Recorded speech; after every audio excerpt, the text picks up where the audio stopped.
Alright, so I'm working on a 1998 Buick Century today, and I'm taking off this multifunction switch. Let me get in here. Now, to get this multifunction switch off, you're going to have to pull this instrument bezel's got to come off, and the instrument bezel is just one big long piece. It goes all the way.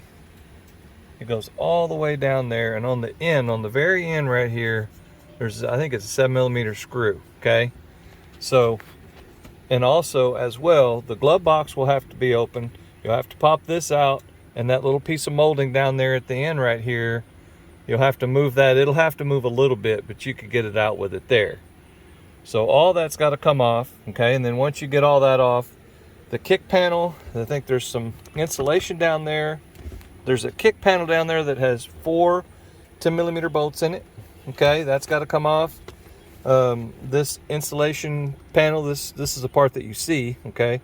This has to come off, and it just has a push pin on one side. On the other side, it's got, like, I think it's a 7mm bolt. So that's kind of how that stuff looks. This is what the multifunction switch looks like. It has 2 bolts in it. There's one here,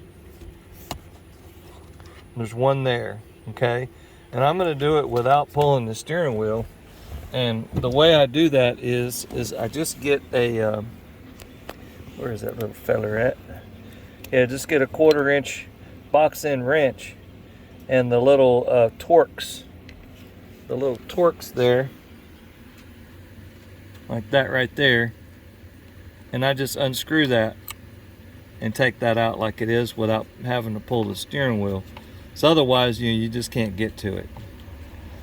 It unbolts straight out right here.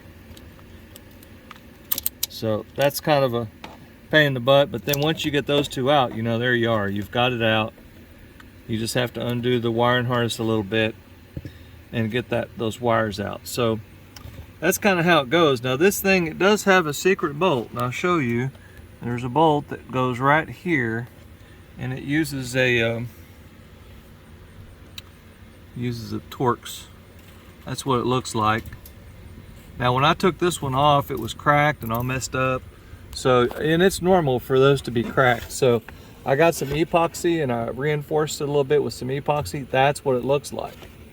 Okay, it is a booger to get it to go off over this, because it wants to get stuck under this steering wheel. And so if you get it started in the front and get it out of the way, it'll start coming out. Also, this little feller here has to come out, which you just pull the tilt thing and just pull it straight out. You can get that cover off, and then you can put it back in there, because you're going to have to move this up and down several times for different reasons. I usually get this little rubber thing here and pull it up as far as I can. Don't forget that on the back of this little panel that goes on the bottom, it has these hooks, okay? And these hooks, they don't want to come out. So you just have to jiggle this all around. All this stuff is a jiggle job to get it out. If you pull on it or pry on it too hard, it will break. When I took this panel off, this panel right here, okay, it will have a push-in pin right here. And it's very hard to get out. And what you'll have to do is you'll have to get a real long screwdriver or pry bar and come up from the bottom right here and pop it out. Because this material on this corner here, it's just not strong enough. It's just not strong enough to pop this out.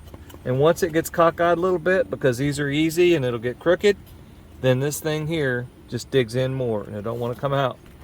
So you'll have to come up from the bottom to pop that one out. So this is just a kind of a look, and this is what it looks like type situation. I know that this is not a step-by-step, but it would take a huge amount of time to make that video. If you have any questions, please ask. If this video helps you at all, please subscribe, give me a thumbs up. Y'all have a good day. Bye-bye.